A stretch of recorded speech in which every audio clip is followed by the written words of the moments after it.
आज तुम्हारा खेल खत्म हो गया है अंजलि। तुमने मेरी पत्नी को मुझसे दूर रखकर और उससे काम करवाकर उसकी मेहनत की जो कमाई खाई है, आज तुम्हें उसका हिसाब देना होगा।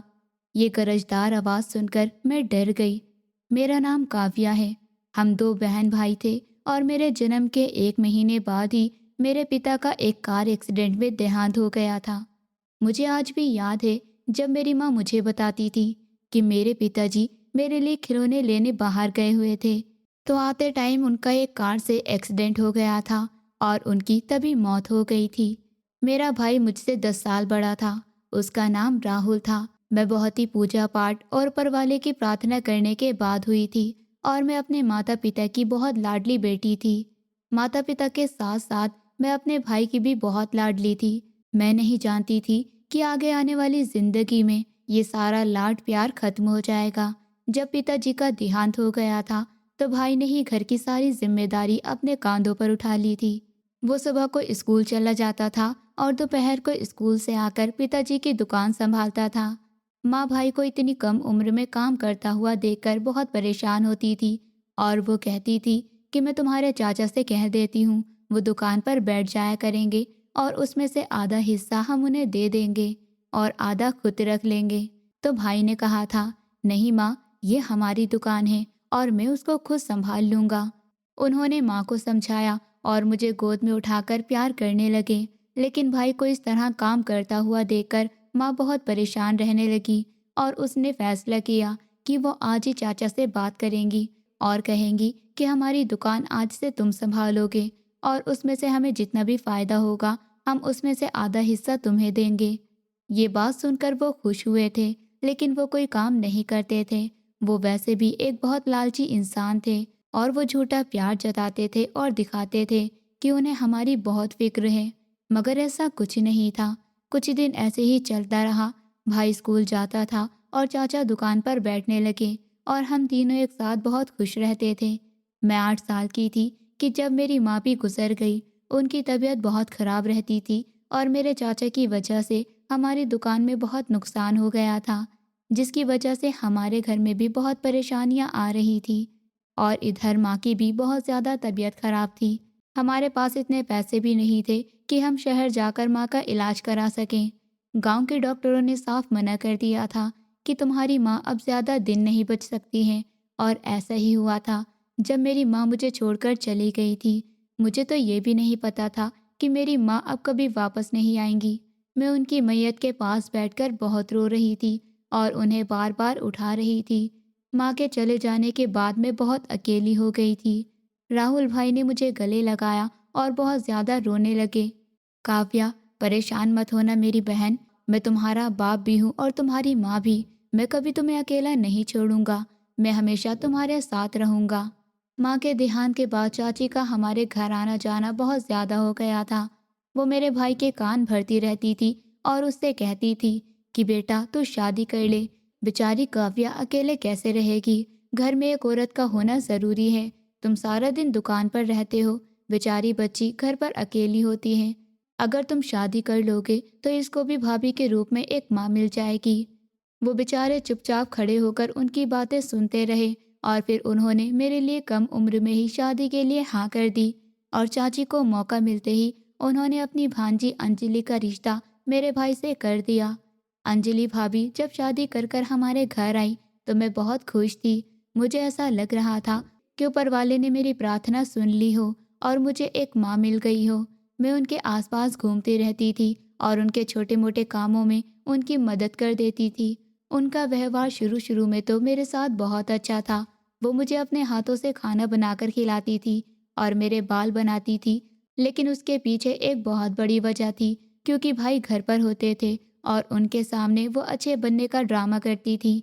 वो उनके दिल में अपने लिए जगह बनाना चाहती थी और मुझे बहुत प्यार करती थी और भाई से कहती थी कि राहुल, तुम काव्या की फिक्र मत किया करो। ये मेरी नंद नहीं है, ये मेरी बेटी है। मैं इसको कभी कुछ नहीं होने दूंगी। वो उनके सामने मुझे झूठा प्यार करती थी, लेकिन भाई ये सब देखकर बहुत खुश होते थे और वो भाभी के ऊपर बहुत भरोसा करते थे। हमारी दुकान भी कुछ ठीक नहीं चलती थी।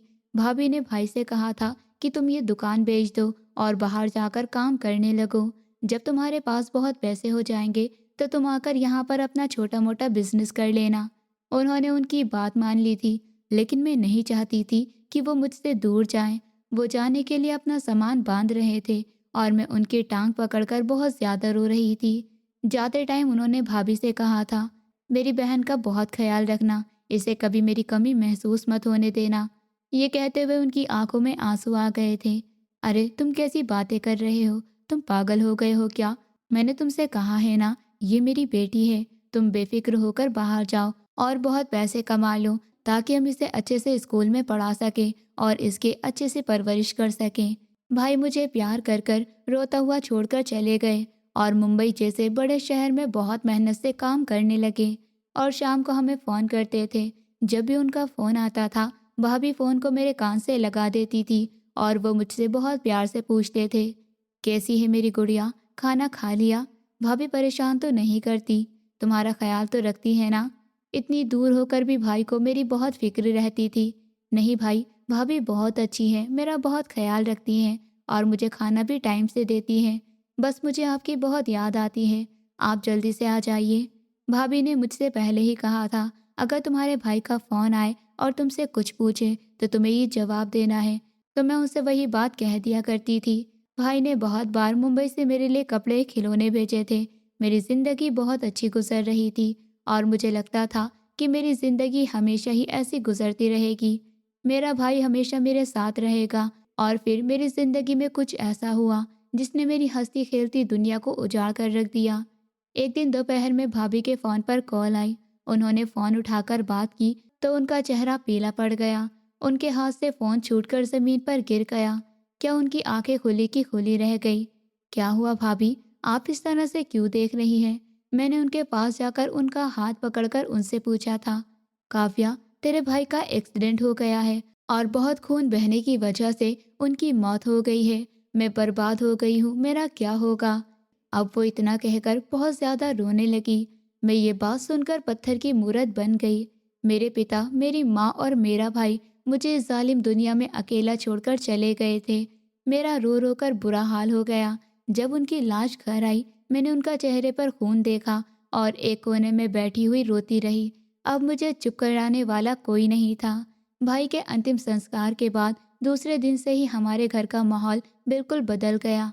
मैंने किचन में जाकर भाभी से नाश्ता मांगा। मुझे बहुत भूख लगी है, मुझे नाश्ता दे दीजिए। मैंने अपने खाली पेट पर हाथ रखते हुए कहा। उन्होंने गर्म चिमटा मेरे हाथ पर लगाते हुए मुझसे कहा, नौकर हूँ मैं तेरी, नाश्ता दूँ मैं तुझे? वो दर्द से चीख पड़ी, तेरे बाप ने यहाँ पर नौकर लगा रखा है, तुझे बिस्तर पर नाश्ता देगा। जाकर घर का सारा काम कर, झाड़ू पोछा लगा, उसके बाद रात की जो सूखी रोटी पड़ी है उसे खा लेना। अब तेरे भी अच्छे दिन गए, लड़की काम करेगी तो ही खाना मिलेगा। वो मेरी तरफ नफरत भरी नजरों से देख रही थी। मैं रोते हुए अपना जला हुआ हाथ पकड़कर किचन से बाहर आ गई और मैं उस दिन से घर में कठपुतली की तरह नाचने लगी। भाभी मुझसे अपना हर छोटा बड़ा काम करवाती थी। मैं चुपचाप रोती हुई उनके सारे काम करती और उनके ताने भी सुनती थी। मैं अब स्कूल भी नहीं जाती थी। मेरी किताब रद्दी में बेच दी गई थी। मैं कपड़े धोती, बर्तन धोती और घुटनों के बल बैठकर रगड़ रगड़ कर फर्श का पोछा लगाती। अगर मुझसे कोई गलती हो जाती तो मुझे बहुत बेरहमी से पीटा जाता था। एक दिन मैं कपड़े धो रही थी कि तभी मैंने देखा भाभी के साथ चाची आ रही थी और उनके साथ दो आदमी और थे। भाभी ने मेरा हाथ पकड़कर मुझे दूसरे कमरे में लेकर जाकर बंद कर दिया था और जब वो लोग चले गए तो उन्होंने दरवाज़ा खोला और मेरे हाथ को मरोड़ते हुए कहा, जल्दी से अपने पुराने कपड़े ले लो, हम ये घर छोड़कर जा रहे हैं, जल्दी करो, मेरे पास ज़्यादा वक्त नहीं है। भाभी, हमें घर छोड़कर कहाँ जाना है? ये तो घर हमारे माँ बाप की आखिरी निशानी है। ये कहते हुए मेरी आवाज़ काँप रही थी और मेरे गले में जैसे शब्द अटक गए हों। मेरी आंखों में आंसू भर आए थे क्योंकि वो घर मेरे लिए सिर्फ ईंट और पत्थर का बना हुआ मकान नहीं था, वो मेरी पूरी दुनिया था। उस घर के हर कोने में मेरे माँ बाप की यादें बसी हुई थी। आंगन में वो जगह जहाँ मैं बचपन में खेला करती थी, दीवार के पास वो कोना जहाँ माँ शाम को बैठकर मुझे कहानियाँ सुनाया करती थी, रसोई से आती हुई माँ के हाथों के खाने की खुशबू और दरवाजे के पास वो जगह जहाँ भाई हर शाम बैठकर चाय पिया करते थे। वो सब कुछ उस घर में जैसे अभी भी जिंदा था। इसलिए जब भाभी ने इतनी आसानी से ये कह दिया कि हम ये घर बेच देंगे और शहर चले जाएंगे, तो मेरा दिल जैसे टूट गया था। मैंने उनसे रोते हुए कहा, भाभी ये घर मत बेचिए, ये हमारे माँ बाप की आखिरी निशानी है। लेकिन मेरी बात सुनकर उन्होंने बहुत सख्त आवाज़ में कहा कि मैंने अपने भाई से बात कर ली है, शहर में एक घर किराए पर ले लिया है और हम ये घर बेचकर वहीं रहने जाएंगे। उनके चेहरे पर ज़रा भी नरमी नहीं थी, जैसे मेरी भावनाओं का उनसे कोई लेना देना ही नहीं था। मैं चुप हो गई क्योंकि मेरे पास अब कुछ कहने की हिम्मत ही नहीं बची थी। कुछ ही दिनों में भाभी ने वो घर बेच दिया और जब वो दिन आया जब हमें वो घर छोड़ना था, तो मेरा दिल जैसे सीने में समा नहीं रहा था। मैं दरवाजे के पास खड़ी होकर उस घर को आखिरी बार देख रही थी। मेरी आंखों से आंसू लगातार बह रहे थे। मुझे लग रहा था जैसे मैं अपने माँ बाप को दूसरी बार खो रही हूँ। लेकिन भाभी ने मेरी हालत की तरफ ध्यान ही नहीं दिया। उन्होंने जल्दी से मेरा हाथ पकड़ा और मुझे अपने साथ ले गई। हम पहले उनके मायके गए और वहाँ कुछ दिन रुके। फिर उन्होंने अपने मायके के घर के पास ही एक छोटा सा घर किराए पर ले लिया और वहीं रहने लगे। उस दिन से मेरी जिंदगी जैसे पूरी तरह बदल गई थी। लेकिन ये बदलाव खुशी का नहीं, बल्कि दुख और तकलीफ का था। शहर आने के बाद भाभी ने मुझे किसी अपने की तरह नहीं, बल्कि एक नौकरानी की तरह रखना शुरू कर दिया था। सुबह सूरज निकलने से पहले ही मुझे उठा दिया जाता था और फिर मेरा काम शुरू हो जाता था। मैं पूरे घर में झाड़ू लगाती थी, पोछा करती थी, बर्तन धोती थी, कपड़े धोती थी, खाना बनाती थी और जो भी काम सामने आता वो करती रहती थी। मुझे पूरे दिन एक पल की भी फुर्सत नहीं मिलती थी।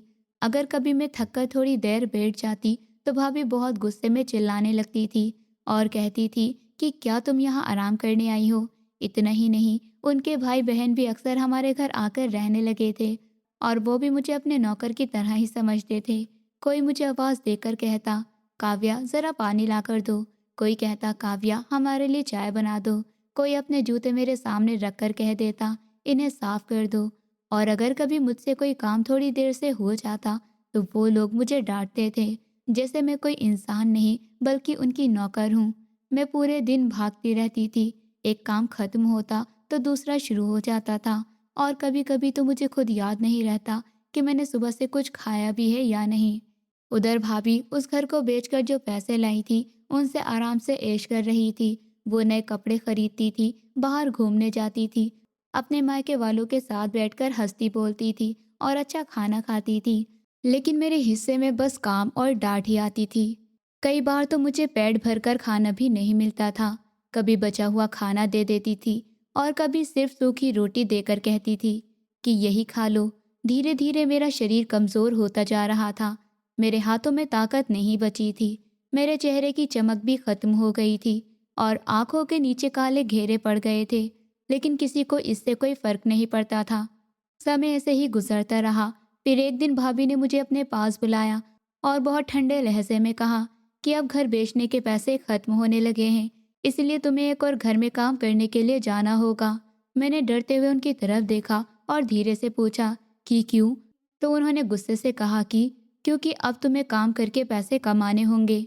अगले दिन वो मुझे एक बड़े और बहुत अमीर घर में लेकर गई। वो घर बहुत बड़ा था और बहुत सुंदर भी था। वहाँ सब कुछ चमक रहा था। जब उस घर की मालकिन ने मुझे देखा तो वो थोड़ी हैरान हो गई। उन्होंने भाभी से कहा कि ये लड़की तो बहुत कमज़ोर लग रही है, क्या ये हमारे घर का काम ठीक से कर पाएगी? तब मेरी भाभी हंसते हुए बोली, आप चिंता मत कीजिए, मैंने इसे मार मार कर ठीक कर दिया है। अभी किसी भी काम में आलस नहीं करेगी और बहुत अच्छे से काम करेगी। उनकी ये बात सुनकर मेरा दिल अंदर से टूट गया। मुझे बहुत शर्म महसूस हुई। मेरी आंखों में आंसू आ गए, लेकिन मैं कुछ बोल नहीं पाई क्योंकि मुझे पता था कि अगर मैंने कुछ कहा तो घर जाकर मुझे और ज़्यादा डांट और मार सहनी पड़ेगी। सच तो ये था कि मैं बहुत कमज़ोर हो चुकी थी क्योंकि मुझे ठीक से खाना नहीं मिलता था और मैं सुबह से रात तक लगातार काम करती रहती थी। अब मेरी ज़िंदगी और भी मुश्किल हो गई थी। सुबह अपने घर का सारा काम करना, फिर उस अमीर घर में जाकर पूरे दिन उनका काम करना, झाड़ू लगाना, पोछा करना, बर्तन साफ करना, कपड़े धोना और जो भी काम दिया जाता उसे करना। शाम को जब मुझे उस काम के बदले पैसे मिलते तो वो सारे पैसे मैं भाभी को ला कर देती थी। वो मेरे हाथ से पैसे छीन कर अपने पास रख लेती थी और मुझे मेरी मेहनत की कमाई से 1 रुपया भी नहीं देती थी। मैं बस चुपचाप सब सहती रहती थी, क्योंकि मेरे पास कोई सहारा नहीं था, कोई ऐसा इंसान नहीं था जिसके पास जाकर मैं अपना दुख कह सकूं। मेरी जिंदगी जैसे धीरे धीरे एक कैद बन गई थी, जहां हर दिन वही काम, वही डांट, वही थकान और वही बेबसी होती थी। कई रातें ऐसी होती थी जब मैं चुपचाप कोने में बैठकर रोती रहती थी और अपने माँ बाप को याद करती थी। मुझे लगता था अगर वो आज जिंदा होते तो शायद मेरी जिंदगी ऐसी नहीं होती। लेकिन फिर भी मेरे दिल में कहीं ना कहीं एक छोटी सी उम्मीद बची हुई थी कि शायद एक दिन ऐसा आएगा जब मेरी जिंदगी बदलेगी और मुझे भी इंसान की तरह जीने का हक मिलेगा। और उस दिन तक मैं बस चुपचाप सब सहते हुए जीती जा रही थी। मेरी परेशानियां अभी भी खत्म नहीं हुई थी, बल्कि हर दिन जैसे और बढ़ती जा रही थी। मेरी जिंदगी अब सिर्फ काम और थकान का नाम बन चुकी थी। सुबह होते ही मैं दूसरे लोगों के घर काम करने के लिए चली जाती थी। वहां झाड़ू लगाती थी, पोछा करती थी, बर्तन धोती थी, कपड़े साफ करती थी और दिन भर भागती रहती थी।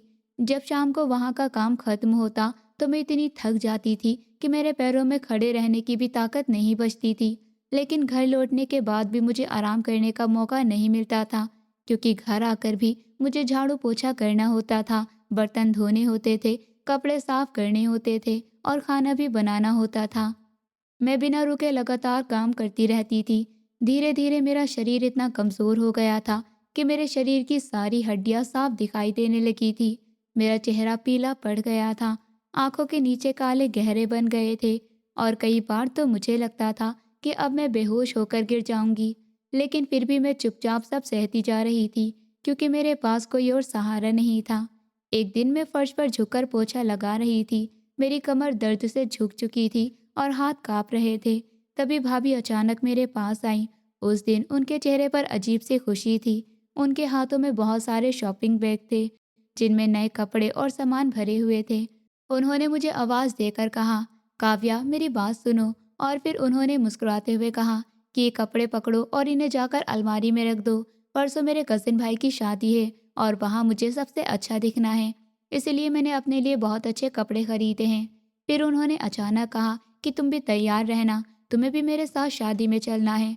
उनकी बात सुनकर मैं घबरा गई और मैंने धीरे से कहा, भाभी मैं नहीं जाना चाहती, मेरी तबीयत ठीक नहीं है, मेरे हाथ पैरों में बहुत दर्द हो रहा है और मुझे बहुत कमज़ोरी लग रही है। लेकिन मेरी बात सुनते ही उनका चेहरा सख्त हो गया और उन्होंने गुस्से से कहा कि मैं तुम्हें यहाँ आराम करने के लिए नहीं छोड़ूंगी। तुम मेरे साथ वहाँ जाओगी और वहाँ का काम करोगी, और अगर तुमने मना किया तो तुम जानती हो मैं तुम्हारा क्या हाल करूंगी। उनकी आवाज़ में इतना डर था कि मैं घबरा गई और डर से चुपचाप सर हिला दिया। फिर मैं उन कपड़ों को लेकर अलमारी में रख आई। अगले दिन सुबह उन्होंने मुझे आवाज़ देकर कहा कि जल्दी तैयार हो जाओ और मेरा वो नया सूट इस्त्री करके लेकर आओ। मैं बिना कुछ बोले चुपचाप काम में लग गई। जब सब तैयार हो गया तो मैं उनके साथ शादी में जाने के लिए निकल पड़ी। जब हम वहाँ पहुँचे तो मैंने देखा कि वहाँ बहुत बड़ा मंडप लगा हुआ था।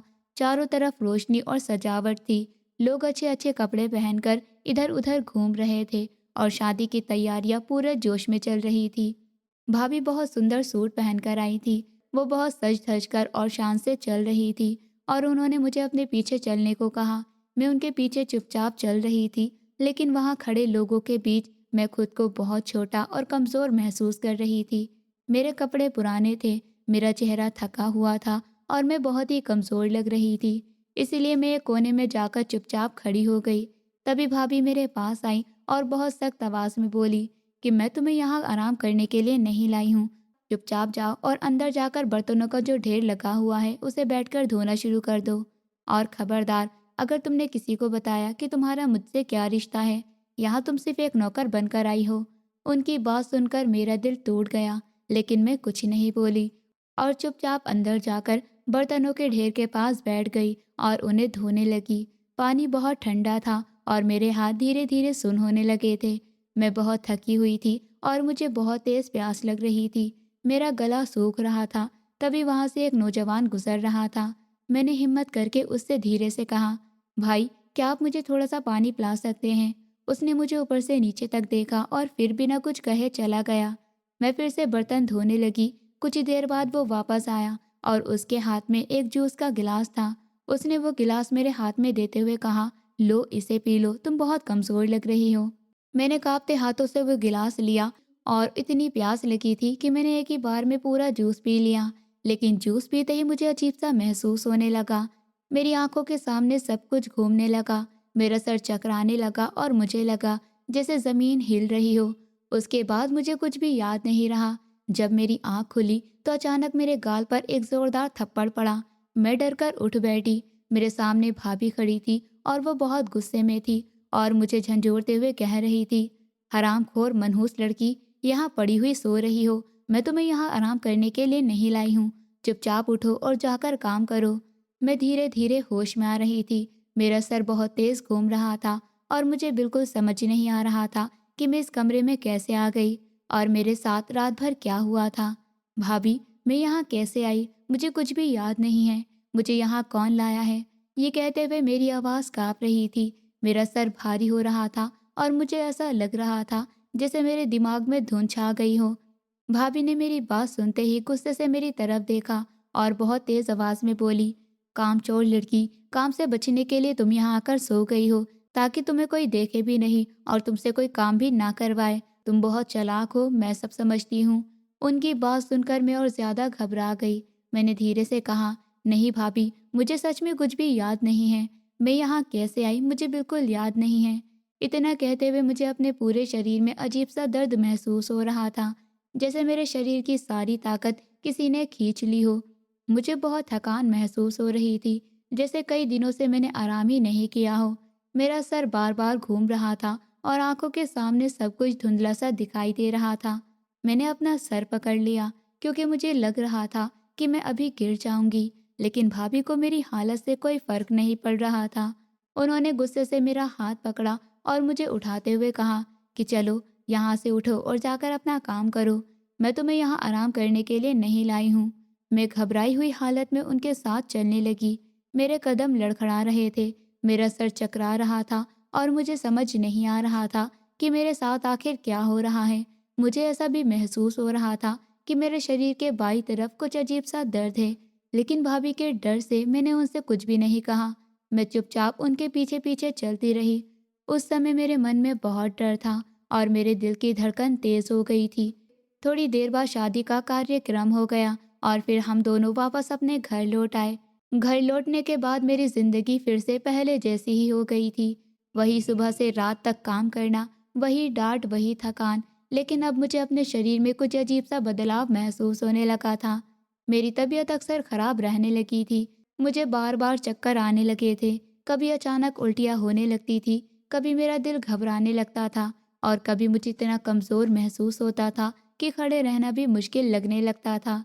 कई बार मुझे ऐसा लगता था कि मेरी आंखों के सामने अंधेरा छा जाएगा और मैं गिर जाऊंगी, लेकिन भाभी को मेरी हालत से कोई फर्क नहीं पड़ा था।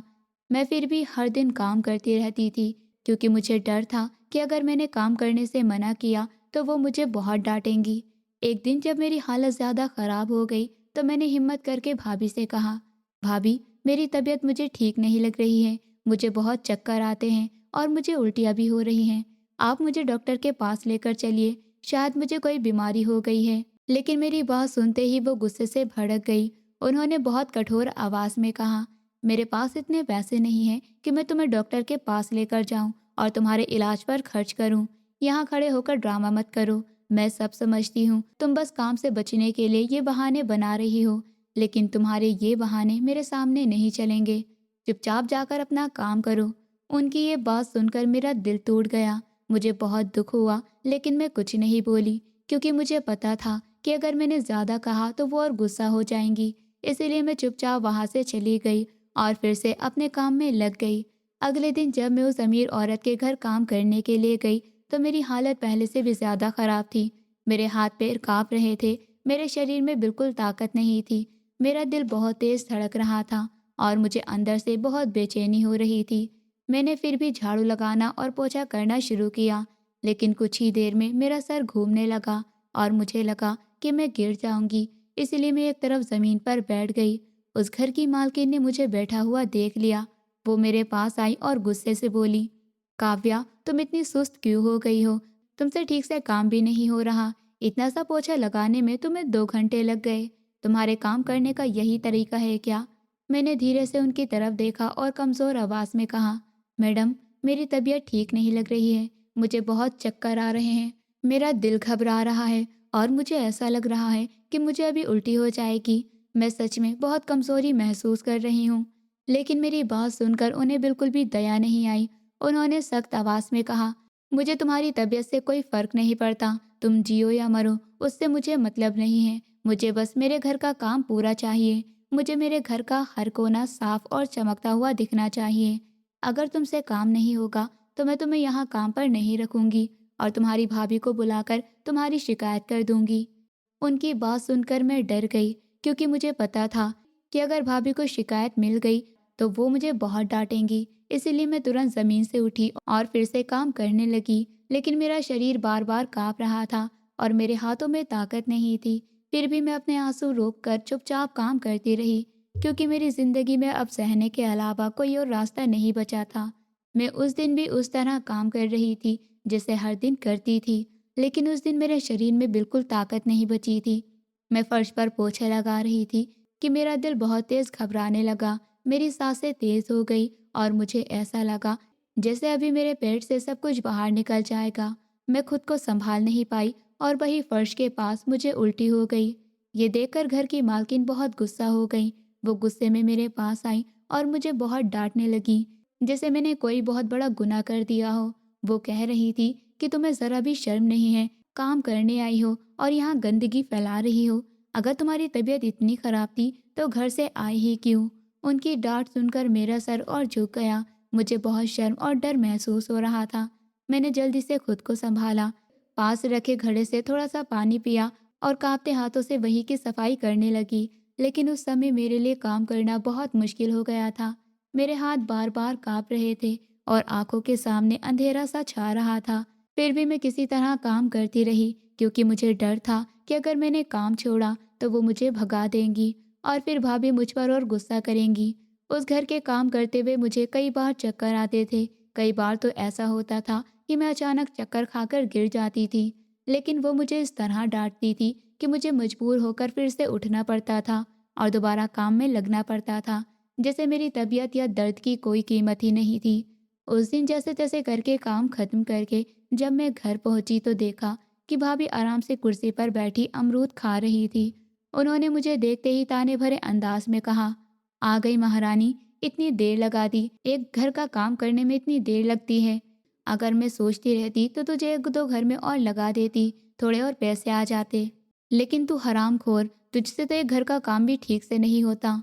उनकी बात सुनकर मेरा दिल दुख से भर गया, लेकिन मैंने कुछ नहीं कहा। तभी उन्होंने गुस्से से कहा, चल जा किचन में जाकर आटा गूंद, मुझे रोटी बनानी है। मैं बहुत थकी हुई थी, मेरा सर घूम रहा था और मेरे पेट में अजीब सा दर्द हो रहा था। इसलिए मैंने धीरे से अपने पेट को पकड़ते हुए कहा, भाभी, मेरी तबीयत ठीक नहीं है, मुझसे किचन में खड़े होकर काम नहीं होगा, मुझे थोड़ी देर आराम करने दीजिए। मेरी बात सुनते ही उनका चेहरा गुस्से से लाल हो गया। उन्होंने मुझे घूरते हुए कहा, हरामखोर, तुझसे तो कोई काम होता ही नहीं। अगर तूने आज काम नहीं किया तो मैं तुझे रात को रोटी भी नहीं दूंगी। जवान लड़की है और बूढ़ों की तरह नखरे करती है, हर वक्त हाय हाय करती रहती है। उनकी बात सुनकर मैं डर गई, क्योंकि मुझे पता था कि अगर मैंने उनकी बात नहीं मानी तो वो सच में मुझे खाना भी नहीं देंगी। इसलिए मैं चुपचाप किचन में चली गई और फिर से काम करने लगी। लेकिन मेरा शरीर अब जवाब दे रहा था। मुझे लग रहा था कि मैं अब और खड़ी नहीं रह पाऊंगी। थोड़ी देर बाद मुझे फिर से उल्टी जैसा महसूस होने लगा, तो मैं जल्दी से बाथरूम की तरफ भागी। वहां जाकर मुझे फिर से उल्टी हो गई और मैं दीवार पकड़कर खड़ी रह गई। उस समय मेरे मन में बहुत डर था। मुझे समझ नहीं आ रहा था कि मेरी तबीयत को आखिर क्या हो गया है। इतने दिन हो गए थे, लेकिन मेरी हालत ठीक होने के बजाय और ख़राब होती जा रही थी। मैं बार बार यही सोचती थी कि कहीं मुझे कोई बड़ी बीमारी तो नहीं हो गई। हमारे घर के पास ही एक सरकारी अस्पताल था। कई दिनों से मैं सोच रही थी कि वहां जाकर अपनी तबीयत दिखाऊं, लेकिन भाभी के डर से हिम्मत नहीं कर पा रही थी। मेरे पास थोड़े से पैसे थे जो मैंने छुपा कर रखे हुए थे। दरअसल जिस घर में मैं काम करती थी, वहाँ की मालकिन कभी कभी मेरे काम से खुश होकर मुझे थोड़े पैसे दे देती थी, क्योंकि उन्हें मेरा काम पसंद आता था। वरना हर महीने की जो तनख्वाह मिलती थी वो पूरी की पूरी भाभी के हाथ में चली जाती थी। मेरे पास वही कुछ छुपाए हुए पैसे थे। एक दिन सुबह जब मैं काम पर जाने के लिए निकली तो मैंने सोचा कि आज मैं अस्पताल जाकर अपनी तबीयत ज़रूर दिखाऊंगी। मैं चुपचाप अस्पताल पहुंच गई। वहाँ एक लेडी डॉक्टर बैठी थी। उनका चेहरा बहुत शांत और दयालु लग रहा था। मैं उनके पास गई और धीरे से कहा, डॉक्टर साहिबा, मेरी तबीयत कई दिनों से बहुत ख़राब है। मुझे बार बार चक्कर आते हैं, उल्टियाँ होती हैं और मेरा दिल घबराता रहता है। डॉक्टर ने मेरी तरफ गौर से देखा और फिर मुझसे पूछा, तुम्हारी उम्र कितनी है और तुम्हारी शादी को कितना समय हो गया है? उनका ये सवाल सुनकर मैं थोड़ी हैरान हुई और मैंने तुरंत कहा, मेरी उम्र अभी 18 साल है और मेरी अभी शादी नहीं हुई है। मेरी बात सुनकर डॉक्टर कुछ पल के लिए चुप हो गई। उनके चेहरे पर हैरानी साफ दिखाई दे रही थी। उन्होंने मुझे ध्यान से देखा, जैसे वो कुछ समझने की कोशिश कर रही हो। फिर उन्होंने धीरे से कहा, ठीक है, पहले मैं तुम्हारा चेकअप करती हूँ, उसके बाद देखते हैं कि तुम्हें क्या समस्या है। उन्होंने मुझे पास वाली कुर्सी पर बैठाया और मेरा चेकअप करना शुरू किया। जब वो मेरा चेकअप कर रही थी तो मैं उनके चेहरे के भाव देख रही थी और मुझे लग रहा था कि वो किसी बात को लेकर परेशान हैं। उनके चेहरे पर एक अजीब सी गंभीरता थी जिससे मेरा डर और बढ़ गया था। मेरा दिल बहुत तेज धड़क रहा था और मेरे मन में कई तरह के सवाल उठ रहे थे कि आखिर मुझे क्या हो गया है। मैं अंदर ही अंदर घबराने लगी थी। चेकअप करने के बाद डॉक्टर ने फिर मुझसे पूछा, तुम्हारी शादी सच में नहीं हुई है ना? मैंने घबराकर कहा, जी डॉक्टर, मेरी शादी नहीं हुई है। तब उन्होंने थोड़ी गंभीर आवाज़ में कहा कि मुझे तुम्हारी कुछ रिपोर्ट्स करवानी होगी, उसके बाद ही सही सही पता चलेगा कि बात क्या है। उनकी ये बात सुनते ही मेरा दिल और घबरा गया। मुझे समझ ही नहीं आ रहा था कि आखिर ऐसा क्या हो सकता है जिसकी वजह से डॉक्टर को इतनी चिंता हो रही है। और मैं वहीं बैठी बैठी डर के मारे सोचने लगी कि कहीं मुझे बहुत बड़ी बीमारी तो नहीं हो गई। डॉक्टर ने मेरी हालत देखकर मुझे एक नर्स के साथ रिपोर्ट करवाने के लिए भेज दिया। मैं चुपचाप नर्स के पीछे पीछे चलती हुई लैब तक गई। मेरे दिल की धड़कन बहुत तेज़ हो रही थी और मेरे मन में अजीब अजीब से डर पैदा हो रहे थे। मुझे लग रहा था कि शायद मुझे कोई बहुत बड़ी बीमारी हो गई है। थोड़ी देर बाद मेरी जांच हो गई और मुझे वापस डॉक्टर के कमरे के बाहर बैठने के लिए कहा गया। मैं वहाँ कुर्सी पर बैठी अपने हाथों को कसकर पकड़े हुए थी। मेरे हाथ कांप रहे थे और दिल में बस यही सवाल घूम रहा था कि आखिर मेरे साथ क्या हो रहा है। कुछ समय बाद नर्स ने मुझे अंदर बुलाया। मैं धीरे धीरे चलकर डॉक्टर के सामने जाकर बैठ गई। डॉक्टर के हाथ में मेरी रिपोर्ट थी। उन्होंने उसे ध्यान से पढ़ा और अचानक उनके चेहरे पर हैरानी दिखाई दी। उन्होंने मेरी तरफ देखा और कहा, काव्या, मुझे सच सच बताओ, कहीं तुम मुझसे कुछ छिपा तो नहीं रही हो? मैंने घबराकर कहा, नहीं डॉक्टर, मैं आपसे क्यों झूठ बोलूंगी, मैंने जो कहा है वही सच है। मेरी शादी नहीं हुई है। आप ऐसा क्यों पूछ रही हैं? क्या मुझे कोई बहुत खतरनाक बीमारी हो गई है? उस समय मेरे मन में बहुत डर था। मुझे लग रहा था जैसे शायद मुझे कोई बहुत बड़ी बीमारी हो गई है जिससे मेरी जान भी जा सकती है। मैं घबराकर डॉक्टर से बोली, डॉक्टर, अगर मुझे कोई बड़ी बीमारी है तो आप मुझे सच सच बता दीजिए। मैं हर दर्द सहने के लिए तैयार हूँ, लेकिन मुझे सच्चाई जाननी है। डॉक्टर कुछ पल चुप रही, फिर उन्होंने बहुत गंभीर आवाज़ में कहा, काव्या, मेरी बात ध्यान से सुनो। जो मैं कहने जा रही हूँ उसे समझने की कोशिश करो। तुम्हारी रिपोर्ट कह रही है कि तुम प्रेग्नेंट हो। उनकी ये बात सुनते ही जैसे मेरे पैरों के नीचे से ज़मीन खिसक गई। मेरी आंखें फटी की फटी रह गई और मुझे लगा जैसे मेरे कानों ने कुछ गलत सुन लिया हो। मेरे मुंह से ज़ोर से चीख निकल गई और मैंने कांपती आवाज़ में कहा, नहीं डॉक्टर, ये नहीं हो सकता, ये नामुमकिन है। मेरी शादी नहीं हुई है, ऐसा कैसे हो सकता है? डॉक्टर ने मुझे शांत करने की कोशिश कराते हुए कहा, काव्या, मैं झूठ नहीं बोल रही हूँ। रिपोर्ट साफ बता रही है कि तुम प्रेग्नेंट हो, ये सच है। मैं घबराकर रोने लगी और मैंने उनसे कहा, डॉक्टर, मैं बहुत सीधी लड़की हूँ। मैं सिर्फ काम पर जाती हूँ और फिर सीधे घर लौट कर आती हूँ। जिस घर में मैं काम करती हूँ वहाँ उस औरत का पति भी घर पर नहीं रहता। वो बाहर काम करता है और उनके बच्चे भी नहीं हैं। मैं कहीं और नहीं जाती। फिर मेरे साथ ऐसा कैसे हो सकता है? मुझे तो कुछ भी याद नहीं। डॉक्टर, ये रिपोर्ट गलत भी तो हो सकती है। शायद ये किसी और की रिपोर्ट हो। आप एक बार फिर से चेक कर लीजिए। डॉक्टर ने मुझे पानी दिया और कहा, शांत हो जाओ और मेरी बात ध्यान से सुनो। रिपोर्ट गलत नहीं है और ये रिपोर्ट तुम्हारी ही है। अब तुम कोशिश करो कि याद करो, कहीं ऐसा तो नहीं कि किसी दिन तुम्हारे साथ कुछ गलत हुआ हो। मैं बहुत देर तक सोचती रही और अपने पिछले दिनों को याद करने लगी। तभी अचानक मुझे वो दिन याद आया जब मैं भाभी के साथ उनके मायके गई थी। वहाँ उनके कजिन की शादी थी और वहाँ मैंने एक वेटर से जूस का गिलास लिया था। वो जूस पीने के बाद मुझे चक्कर आने लगे थे और उसके बाद मुझे कुछ भी याद नहीं था कि मेरे साथ क्या हुआ था। ये याद आते ही मेरे पूरे शरीर में सिरहन दौड़ गई, मेरी आंखों से आंसू बहने लगे और मैं जोर जोर से रोने लगी। मुझे समझ ही नहीं आ रहा था कि मेरे साथ क्या हुआ और किसने मेरे साथ इतना बड़ा अन्याय किया। डॉक्टर ने मुझे शांत कराते हुए कहा कि अभी तुम खुद को संभालो और घर जाकर आराम करो। अगर तुम्हें किसी से बात करनी है या मदद चाहिए हो तो तुम फिर से मेरे पास आ सकती हो। लेकिन मैं बहुत परेशान थी, मेरे मन में हजार डर थे। मैं सोच रही थी कि अगर ये बात किसी को पता चल गई कि लोग मुझे ही दोष देंगे, कोई भी मेरी बात पर यकीन नहीं करेगा। मुझे अपने भाई और माँ की बहुत याद आने लगी, लेकिन मैं उनसे कुछ भी नहीं कह सकती थी। अगर मैं भाभी को बताती तो वो मुझे मार ही डालती और मुझ पर ही इल्ज़ाम लगा देती। इसलिए मैंने तय किया कि मैं चुप रहूंगी और किसी तरह पैसे इकट्ठे करूंगी ताकि मैं बाद में अस्पताल जाकर इस परेशानी से छुटकारा पा सकूं। मैं घर वापस आ गई और चुपचाप अपने काम में लग गई, लेकिन मेरा मन बहुत डरा हुआ था। कई दिनों तक मैं यही सोचती रही कि मुझे क्या करना चाहिए। धीरे धीरे मैंने थोड़े थोड़े पैसे बचाने शुरू कर दिए ताकि ज़रूरत पड़ने पर अस्पताल जा सकूं। एक दिन मैं रसोई में बर्तन धो रही थी, तभी भाभी मेरे पास आई और मुझे ध्यान से देखते हुए बोली, काव्या, आजकल तू बदली बदली सी लग रही है। तेरा रंग भी काला पड़ गया है और तू बहुत कमज़ोर भी लग रही है। मैंने डरते हुए कहा, नहीं भाभी, ऐसा कुछ नहीं है, बस काम ज़्यादा होने से थक जाती हूँ। उन्होंने शक भरी नज़रों से मेरी तरफ देखा और कहा, मुझे झूठ बोलने की आदत नहीं है, मैं तुझे अच्छी तरह जानती हूँ, ज़रूर कोई बात है। मैंने सर झुकाकर कहा, नहीं भाभी, बस तबीयत थोड़ी ठीक नहीं रहती। ये कहकर मैं फिर से बर्तन धोने लगी और वो वहाँ से चली गई। उस दिन के बाद मैंने अपने सारे पैसे इकट्ठे कर लिए ताकि अस्पताल जाकर अपना इलाज करवा सकूं। मैंने उन पैसों को अपने जूतों में छुपा कर रख दिया। एक सुबह मैंने भाभी से कहा कि मालकिन ने मुझे आज जल्दी काम पर बुलाया है और ये कहकर मैं जल्दी से घर से निकल गई। लेकिन मैं सीधे अस्पताल की तरफ जा रही थी। रास्ते में चलते हुए मुझे ऐसा लग रहा था जैसे लोग मुझे अजीब नज़रों से देख रहे हैं, जैसे उन्हें पता हो कि मेरे अंदर कितना बड़ा राज छिपा है। मैं डर से सर झुकाकर चुपचाप चलती रही और अस्पताल की तरफ बढ़ती गई।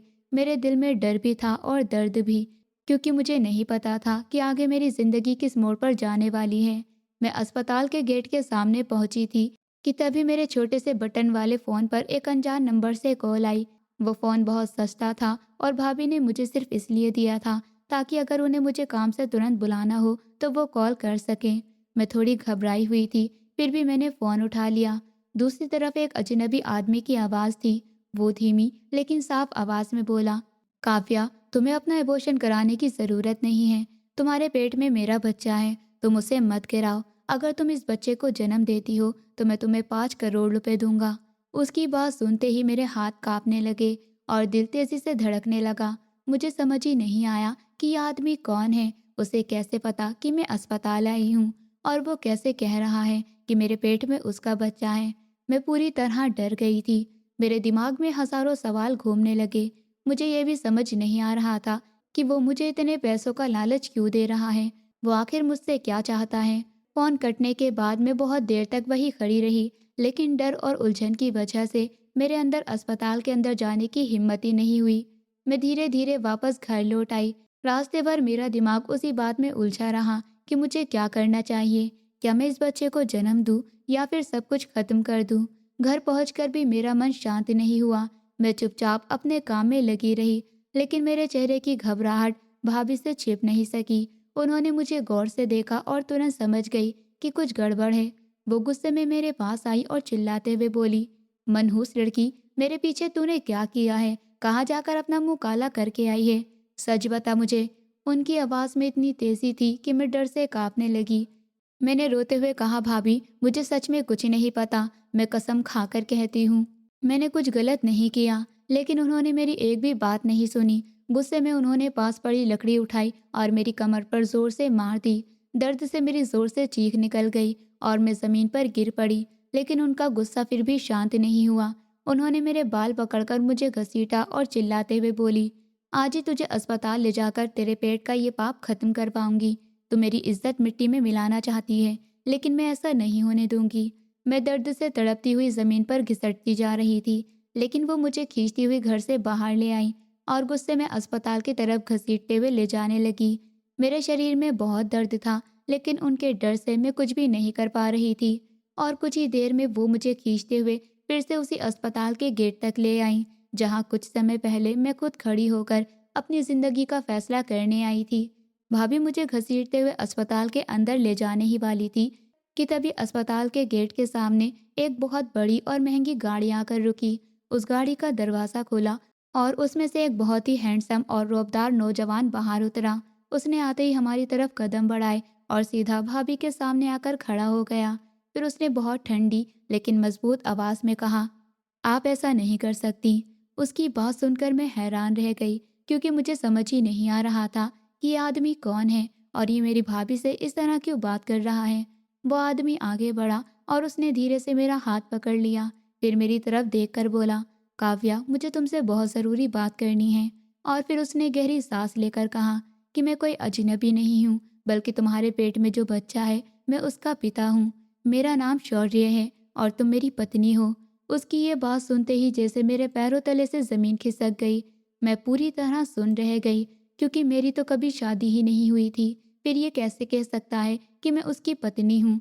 मैं उसे हैरानी और शक से देख रही थी, लेकिन उसने शांत होकर मुझे सब कुछ समझाना शुरू किया। उसने बताया कि जब मैं बहुत छोटी थी, लगभग 6 साल की, तब मेरे पिताजी और उसके पिताजी बहुत अच्छे दोस्त थे। उसी दोस्ती की वजह से हमारे परिवारों ने हमारा रिश्ता तय कर दिया था। मेरे पिताजी के गुजर जाने के बाद भी मेरी माँ और उसकी माँ ने मिलकर हमारे बचपन में ही हमारा विवाह कर दिया था, ताकि आगे चलकर मैं उसके घर की बहू बनकर जाऊं। लेकिन कुछ समय बाद हमारे घर की हालत बहुत खराब हो गई। हमारे पास कुछ भी नहीं बचा था। हमारी दुकान घाटे में चली गई थी और गरीबी ने हमारे घर को घेर लिया था। तभी एक दिन शौर्य की माँ अचानक हमारे घर आई और उन्होंने मेरी माँ से बहुत बुरी तरह कहा कि वो अब गरीब लोगों से कोई रिश्ता नहीं रखना चाहती और वो मुझे अपने घर की बहू नहीं बनाएंगी। इतना कहकर वो वहाँ से चली गई। उस अपमान से मेरी माँ बहुत टूट गई थी और उनकी तबीयत अक्सर खराब रहने लगी थी। लेकिन उस समय मैं बहुत छोटी थी, इसलिए मुझे इन सब बातों का कुछ भी नहीं पता था। शौर्य ने आगे बताया कि वो बचपन से ही मुझे पसंद करता था और जब बड़ा हुआ तो उसने मेरे भाई से मेरे बारे में बात भी की थी। लेकिन मेरे भाई को वो पुरानी बेइज्जती याद थी जो उसकी माँ ने मेरी माँ के साथ की थी। इसलिए मेरे भाई ने गुस्से से उसे साफ मना कर दिया कि वो मुझसे दूर रहे। बाद में उसे पता चला कि मेरा भाई इस दुनिया में नहीं रहा। तब वो कई बार हमारे पुराने घर गया, लेकिन मैं वहाँ नहीं मिली। फिर उसे पता चला कि मैं अपनी भाभी के साथ शहर आ गई हूँ, इसलिए वो मुझे ढूंढते हुए शहर तक आ गया। उसने मेरी भाभी से भी मुलाकात की और उन्हें हमारे बचपन के रिश्ते के बारे में सब कुछ बताया। यहाँ तक कि उसने मेरी माँ की भी वो चिट्ठी भी दिखाई जो मेरी माँ ने उसकी माँ को लिखी थी। लेकिन भाभी ने उस पर विश्वास करने के बजाय उसे धमकाकर घर से भगा दिया और कहा कि अगर वो दोबारा आया तो वो पुलिस में शिकायत कर देंगी और मुझे कहीं बेच भी देंगी। ये सुनकर वो डर गया और चुप रहा, लेकिन वो मुझे लेकर बहुत परेशान था, इसलिए वो दूर से मेरी खबर रखता था। जब उसे पता चला कि मैं भाभी के साथ उनकी रिश्तेदारी में एक शादी में जा रही हूँ, तो वो भी वहाँ पहुँच गया, क्योंकि भाभी का कज़न उसका अच्छा दोस्त था। उसने बताया कि उसने ही अपने दोस्त से कहकर मुझे वो जूस दिलवाया था, क्योंकि वो चाहता था कि किसी तरह मुझे अपने पास ले आए और मुझे सब सच बता सके। उसे डर था कि अगर वो सीधे मुझसे ये सब कहेगा तो शायद मैं उसकी बात पर विश्वास नहीं करूंगी, इसलिए उसने ये गलत रास्ता चुना। ये कहते हुए उसका सर शर्म से झुक गया। भाभी उस समय बिल्कुल पत्थर की तरह खड़ी सब कुछ सुन रही थी और गुस्से से उसकी तरफ देख रही थी। मुझे पहले से पता था कि वो मेरी सगी नहीं है, लेकिन ये नहीं जानती थी कि उन्होंने मेरे साथ इतना बड़ा जुल्म किया है। जब उसने मुझे मेरी माँ की लिखी हुई चिट्ठी दिखाई और उसमें हमारे रिश्ते का जिक्र पढ़ाया, तब मुझे यकीन हो गया कि वो सच बोल रहा है। उस पल मेरे दिल में बहुत बड़ा बोझ उतर गया, क्योंकि अब मुझे समझ आ गया था कि मेरे पेट में पल रहा बच्चा नाजायज़ नहीं बल्कि जायज़ है। शौर्य ने मेरी तरफ देखकर कहा कि वो मुझे अपने साथ ले जाना चाहता है, ताकि मैं उसके साथ इज्जत की ज़िंदगी जी सकूं। उसने ये भी कहा कि अगर वो मुझे पहले ले जाने की कोशिश करता तो भाभी उसे रोकती या उससे पैसे मांगकर ब्लैकमेल करती, इसलिए उसने सही समय का इंतज़ार किया था। उसकी बातें सुनकर मुझे लगा कि अब मेरी ज़िंदगी बदल सकती है, इसलिए मैंने उसके साथ जाने का फैसला कर लिया। वो मुझे अपने साथ एक बहुत बड़े और आलीशान घर में ले गया, जहाँ मुझे नौकर की तरह नहीं बल्कि सम्मान के साथ रहने का अधिकार मिला। बाद में उसने मेरे साथ हुए अत्याचार के लिए भाभी के खिलाफ केस भी करवा दिया, क्योंकि उन्होंने मुझे कई सालों तक परेशान किया, मुझसे ज़बरदस्ती काम करवाया और मुझ पर बहुत जुल्म किए थे। अदालत में सच सामने आने के बाद भाभी को जेल हो गई और मेरी जिंदगी में पहली बार सुकून आया। कुछ समय बाद मेरी एक प्यारी सी बेटी पैदा हुई और हम तीनों एक परिवार की तरह शांति और सम्मान के साथ खुशहाल जिंदगी जीने लगे। दोस्तों, उम्मीद करती हूँ आपको हमारी कहानी पसंद आई होगी। कहानी पसंद आई है तो वीडियो को लाइक करें, चैनल पर नए हैं तो चैनल को सब्सक्राइब करें और हाँ, नोटिफिकेशन बेल को ज़रूर दबाएं ताकि अगली अपडेट सबसे पहले आपको मिले।